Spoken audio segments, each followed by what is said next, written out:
belajar bilang lo menjatuhkan belajar gua gitu mau dikasih begitu bukan misalnya gue tukang minta sorry bos gitu balik aja percaya ngasih kasih besi.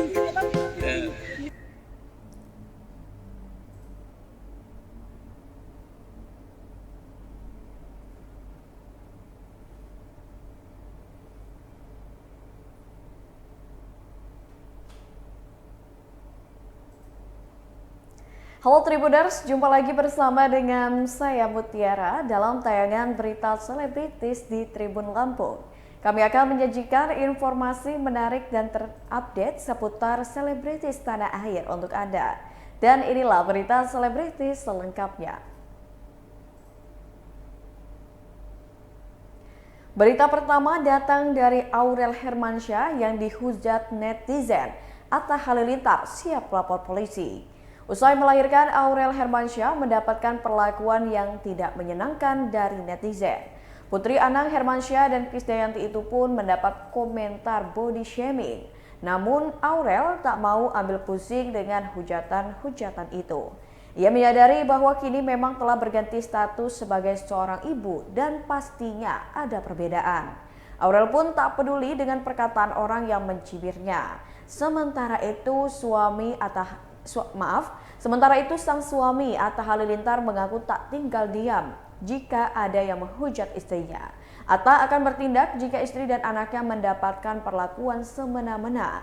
Meski begitu, anak sulung dari 11 bersaudara ini selalu menguatkan dan memberikan dukungan positif untuk sang istri. Berikut wawancara dengan Aurel dan Atta Halilintar.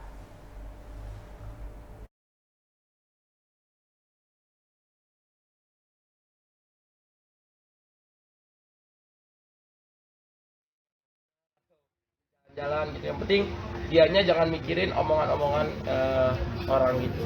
Aurel sendiri kena mental juga nggak sih, ngerasa minder tadi, sakit hati dengan orang-orang iya, yang pastilah namanya minder, udah pasti kayak nggak pede kalau misalnya temen-temen ngajak pergi itu kan kadang ibu-ibu muda lain juga banyak yang langsung kurus, langsung yang cantik gitu, pasti ada ngerasa. Cuman namanya itu proses, kita jalanin aja, ikutin aja.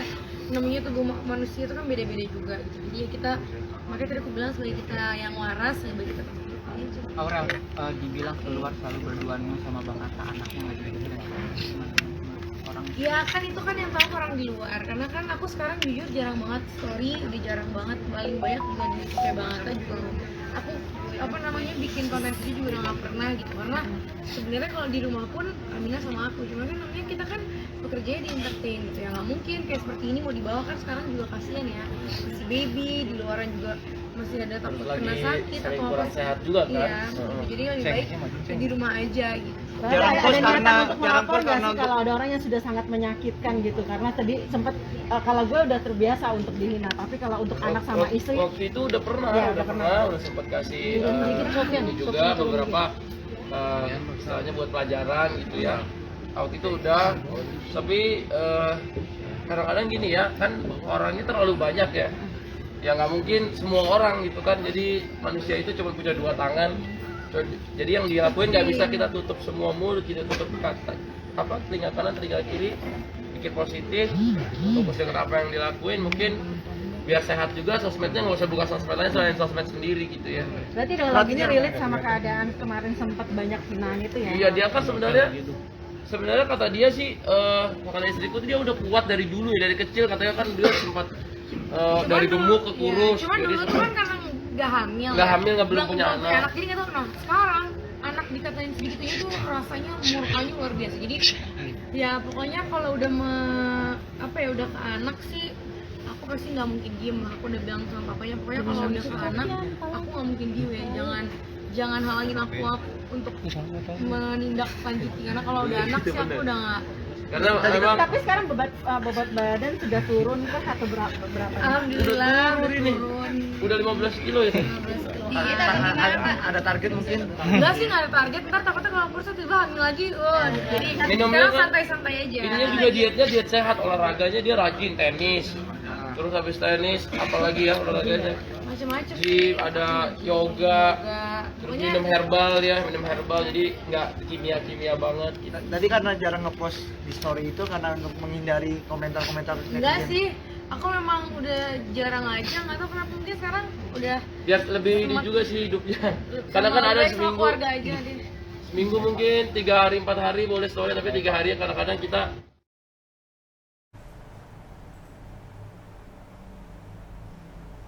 Berita selanjutnya, isak tangis keluarga pecah saat pemakaman Ki Joko Bodo. Jenazah pemain film dan mantan paranormal Ki Joko Bodo dimakamkan di TPU Kober, kawasan Lubang Buaya, Cipayung, Jakarta Timur pada Selasa 22 November 2022 kemarin.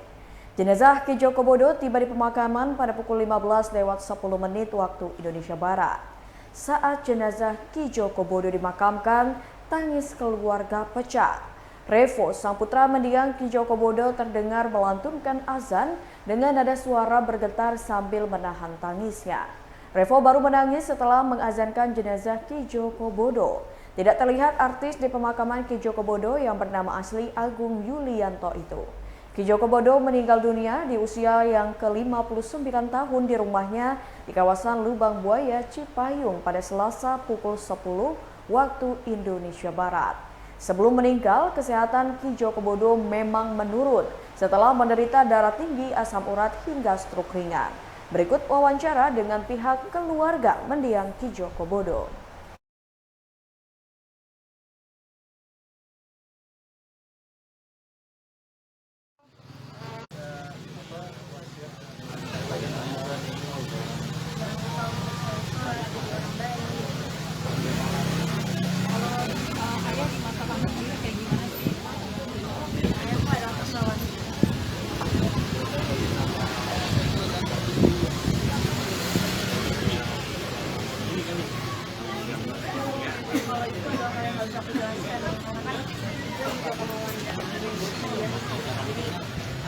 Beliau juga bilang kalau setiap hari itu manusia tuh hijrah ke arah yang lebih baik.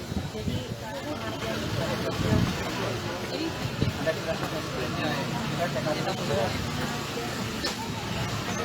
jadi ada sejujurnya tadi malam aku udah mimpi. Iya, ayah belum ada. Ayah belum ada ya. Belum bilang tidak sekarang.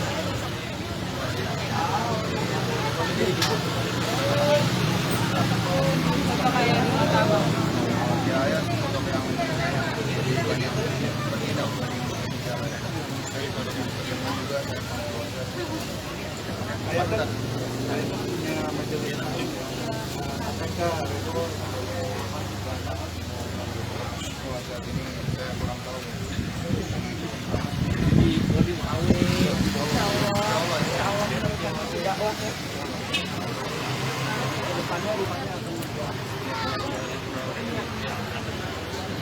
Bismillah digunakan yang terbaik. Apakah itu salah satu wasiat Iya, ayahku selalu berpesan kalau misalkan apa yang ayahku buat sekarang kan itu adalah sebuah yang harus dilakukan. Karena kalau saya belum ada, itu juga hari ayahku yang bisa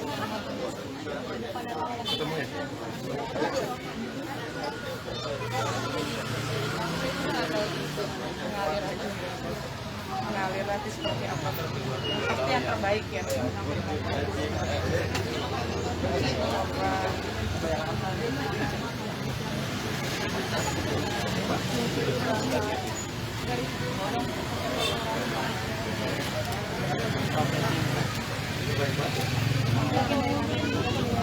Ya itu proses spiritual ya, setiap orang, setiap kita juga menjalani journey di perjalanan hijrah seperti itu. Kita hanyalah penyaksi dan penyerta bagi setiap proses orang ya, detailnya nanti mungkin akan dibikin antologi atau apa nggak ada. Sekarang fokusnya bagaimana keluarga bisa mengikhlaskan semua, kembalikan semua ke Allah, mempermudah perjalanan beliau menuju sang Khalik kembali ke kesejatian jiwanya sebagai ruh ya. Doakan semuanya seperti itu. Oh tidak.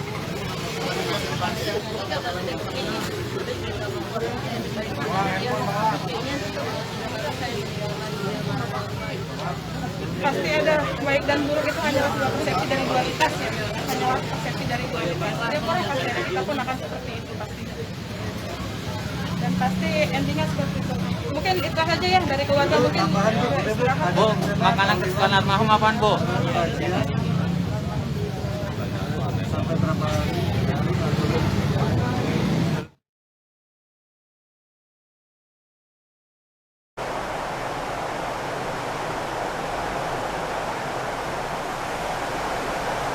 Berita selanjutnya datang dari Uya Kuya dituduh punya selingkuhan oleh Denise. Uya Kuya buka suara usai dituduh memiliki selingkuhan oleh Denise Karista. Menurutnya pernyataan tersebut tidaklah benar. Meskipun nama baiknya dirugikan, suami Astrid Kuya itu belum meminta klarifikasi dari Denise. Terlebih, ia sudah tak berkomunikasi dengan Denise sejak akhir-akhir ini. Sebagai informasi, permasalahan tersebut bermula dari Denise yang ingin membicarakan perselingkuhannya dengan suami artis berinisial RD di podcast Uya Kuya. Kendati demikian, Uya tak ingin membicarakan hal itu di podcastnya, sebab ia tidak membenarkan tindakan perselingkuhan dalam sebuah hubungan. Berikut wawancara dengan Uya Kuya didampingi sang istri. Nah itu kurang ajar, lu fitnah lu menjatuhkan, lu menurunkan derajat gua gitu, gua dikasih mencuci sama kulkas gitu kan. Kesannya gua tukang minta-minta, sorry bos, gua bilang gitu. Balik aja percaya nggak sih gue dikasih mesin Cuci sama kulkas. Udah punya sendiri. Gue biarpun gue sekarang lagi gak ada kerjaan di TV, bukan gue jadi miskin-miskin amat. Bayar dulu utang lo Denis sama gue. Berapa? Lama-lama. Berapa Pak? Bukan ya, intinya gini, kita tetap nggak menutup kemungkinan kita berteman kembali, dalam arti kata yang selama ini juga kita masih berteman. Cuman kan memang dia sekarang lagi keluar jalur nih, lagi keluar jalur, tapi ya dunianya sendiri. Di dunia sendiri ya, kita doakan kalau dia kembali lagi, maksudnya balik on track, maksudnya balik jadi Denis yang dulu yang kita kenal ya. Kalau buat temenan nggak ada masalah. Kita memang dari dulu berteman sama dia tulus. Jadi kalau memang sekarang lagi on track ya, bukannya kita ngejauh, cuma kita udah nasehatin, lu salah nih gitu. Tapi kalau dia nggak mau denger, kan gue bukan emaknya. Ya semoga kalau dia balik on track lagi ya, kita pasti ya temenan lagi segala macam. Terus kalau lo misalnya mau punya masalah dengan orang lain, dengan cowok siapa mantan lo segala macam, gak usah kait-kaitin gua, jangan lo bikin konten ke gua soal berarti gua juga yang selingkuh. Lo besok mau ngomong apa lagi gitu? Mas Uya, kira-kira puluhan atau ratusan mas? Apa? Puluhan atau ratusan mas? Puluhan ratusan apa? Tadi utang, soal utang. Udahlah utang gak usah diomongin lah. Spill dikit aja gitu. Udah berapa tahun? Nah, itu anggap aja bercanda. Anggap aja ini. Dia utang buat apa mas? Dia utang buat apa? Utang jadi masalah baru nih. Ya kepancing gua malu pada. Udah dari kemarin gua pada nggak mau ngomong soalnya. Sekalian aja. Bukannya terlihat kaya, Pap? Apa? Dia kan bukannya terlihat kaya dulu kok bisa ngutang. Iyalah dia kan punya toko bunga. Ikhlasin aku kan terus. Kalau aku sebetulnya Udah, nggak usah dibahas kayak gitu. Yang penting intinya ya adalah intinya gini aja lah, ibaratnya lo sekarang buat Denis keluar dimanapun lo jalur. berada gitu kan ya.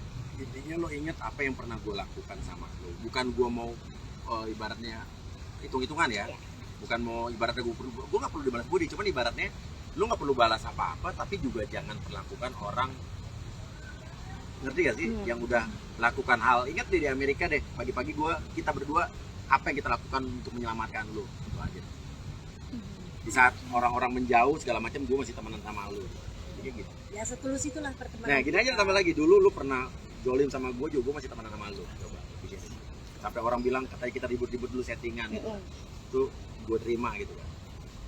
Ya ibaratnya kan waktu kita habis ribut, gue temenan sama dia kan jadi orang mikir settingan. Tapi gue gak peduli karena ibaratnya gue berteman lu tulus gitu. Dan ini ya, gue bukan bapak-bapak gitu. Udah bapak. Iya, bapak sih.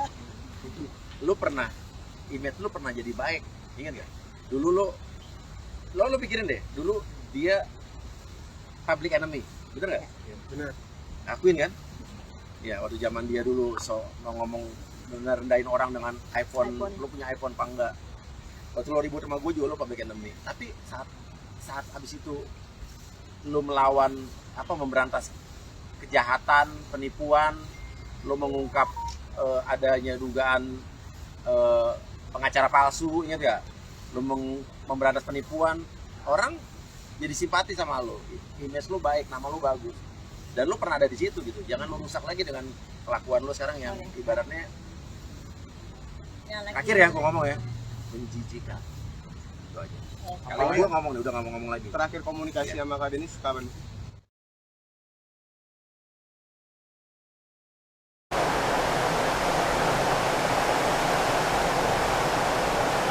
Berita selanjutnya datang dari Reza Arab, tak hadir sidang mediasi. Wendy Walters harapkan niat baiknya. Musisi Reza Arab mangkir sidang gugatan perceraian yang diajukan Wendy Walters di Pengadilan Negeri Jakarta Utara pada Selasa 22 November 2022. Agenda sidang masih mengupayakan mediasi atau perdamaian.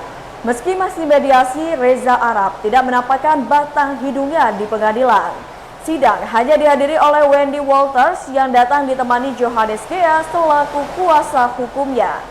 Menurut Johannes, Reza Arab tiba-tiba memutuskan pergi ke Bali saat mengetahui sidang cerainya dengan Wendy digelar Selasa ini. Alasan Reza Arab sedang ada pekerjaan. Reza Arab yang tergabung dengan World Genius ini dianggap tidak kooperatif pada panggilan sidang di pengadilan. Pengadilan meminta Reza Arab dan Wendy Walters untuk kembali menjalani mediasi pada Jumat mendatang, yakni 25 November 2022. Wendy berharap Reza Arab menunjukkan iktikat atau niat baiknya dengan menghadiri mediasi. Berikut wawancara dengan Wendy Walters dan juga kuasa hukumnya.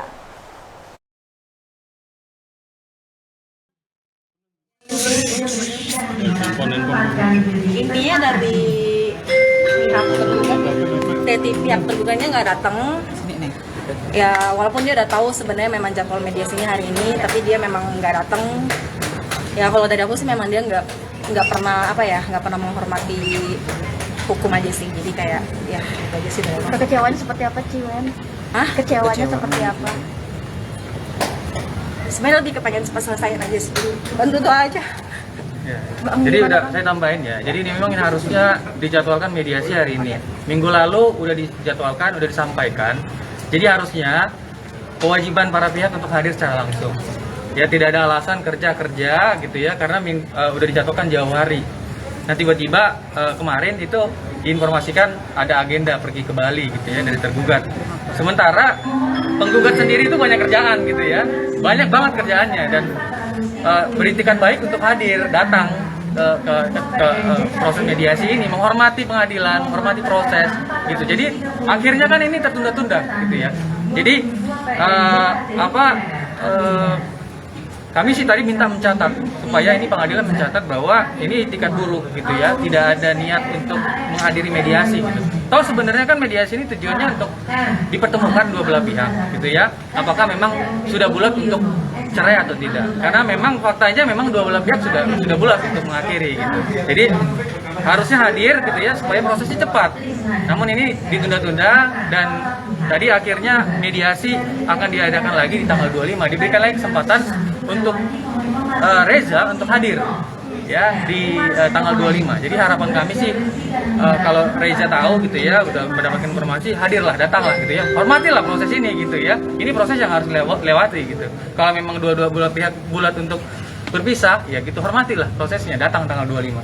Ini mengulur nggak sih dianya maksudnya untuk mengulur perceraian? Harusnya sih memang dia menghormati ya prosesnya gitu ya. Ini kan udah diinformasikan minggu lalu, sudah tahu gitu ya. Jadi harusnya sih nggak ada alasan-alasan yang lain gitu ya. Klien kami juga ada kerjaan gitu. Ini ya kalau kami lihat sih ini terindikasi ya dia mengulur-ngulur gitu ya. Saya nggak tahu motivasinya apa mengulur-ngulur ini atau mempersulit klien kami dan lain-lain proses ini kami tidak tahu, tapi kami harapkan dia kooperatif lah. 25 datang supaya ini bisa diselesaikan dengan segera. Kalau dia nggak datang gimana? Kalau tidak datang maka harusnya ditinggalkan gitu ya, mulai ke proses persidangannya, pokok perkaranya. Ciwen, gitu. ada hal lain mungkin terkait isu orang ketiga, selain isu orang ketiga mungkin alasan Ciwen menggugat Reza untuk cerai apa? Dari kuasa hukum. Ya untuk pokok perkara ya klien kami tidak mau menyampaikannya secara langsung. Saya sendiri sebagai kuasa hukum juga sudah saya menjelaskan semuanya mengenai inti dari gugatan ini gitu ya. Intinya memang sudah tidak bisa lagi dipertahankan ya rumah tangganya. Dari awal pernikahan sudah terjadi pertikaian.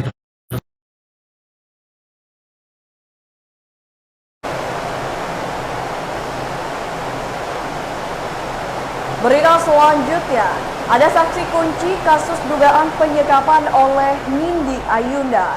Pengacara Fahmi Bahmid mendatangi Polres Metro Jakarta Selatan mendampingi saksi kunci atas kasus dugaan penyekapan yang dilakukan oleh artis Nindi Ayunda pada Selasa 22 November 2022. Adapun saksi kunci tersebut akan memberikan keterangan atas kasus dugaan pengancaman dan juga penyekapan terhadap mantan sopir Nindi Ayunda. Kendati demikian, Fahmi enggan bicara lebih lanjut mengenai ancaman yang dimaksud. Sebagai informasi, Nindi Ayunda dilaporkan oleh Rini Diana, istri dari mantan sopirnya Sulaiman. Rini Diana melaporkan Nindi atas tuduhan melakukan penculikan dan penyekapan. Namun, Nindi Ayunda sama sekali belum buka suara terkait dugaan kasus penyekapan itu. Berikut wawancara dengan kuasa hukum.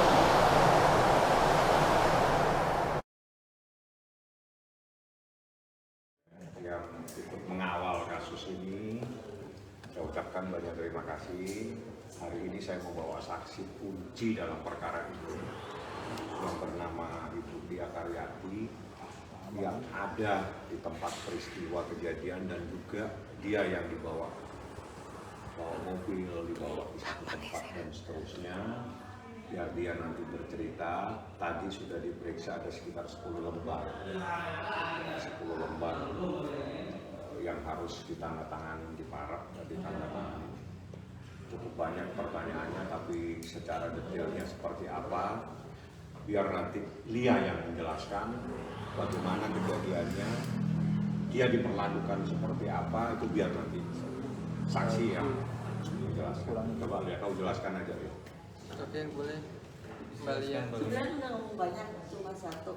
Cuman pas waktu itu pernah ada entah dari media mana, entah apa, nggak tahu. Aku intinya direkam, disuruh ngomong kalau aku nggak disekam. Di saat itu aku cuma memang takut. Pernah di konferensi pers juga pernah. Itu aku suruh ngomong nggak disekam, apa emang iya nggak disekam. Tapi kan itu disuruh. Aku nggak ngomong kalau disuruh bahwa aku disekam karena kan mau dicokel matanya sama dibunuh. Ancaman nggak ya? Jadi dia mau dicongkel matanya, mau dibunuh, sempat mau dibuang, seperti itu ya. Berarti ada ancaman sendiri dong dari pemerintah? Iya, ancaman terhadap dia, dan dia sudah menjelaskan semua di atas. Pelakunya siapa Anda tanya di atas, ya. Ketika saat diancam seperti itu, Mbak Lia, mungkin perasaan atau rasa Mbak Lia itu seperti apa sih mungkin? Takut. Sampai sekarang? Sampai sekarang. Dia dan Leman yang diancam matanya mau dicongkel, mau dibunuh, habis itu mau dibuang. Seperti itu tadi ya. Ini orang yang selama ini saya tidak beritahu kepada teman-teman media karena memang dia jauh, dan hari ini saya bawa karena dia saksi kunci, karena dia yang bersama-sama dengan Leman saat itu. Jadi dia yang tahu, siapa pelakunya juga tahu, inisial saja, silakan Anda tanya di atas siapa yang patut diduga yang mengancam dia akan mencongkel matanya dan akan membunuh dia, setelah itu mau dibuang. Seperti itu kejadian. Inisialnya aja dia, nggak apa-apa. Bisa dijelaskan inisialnya. Tadi berapa pertanyaan dari Ada 60 pertanyaan. Sekitar 60-an tadi. Mungkin bisa dijelaskan Pak inisialnya. Inisialnya DS. Dan nggak mungkin kalau penyekapan cuma satu ya. Ada yang lain. Di Jadi atas waktu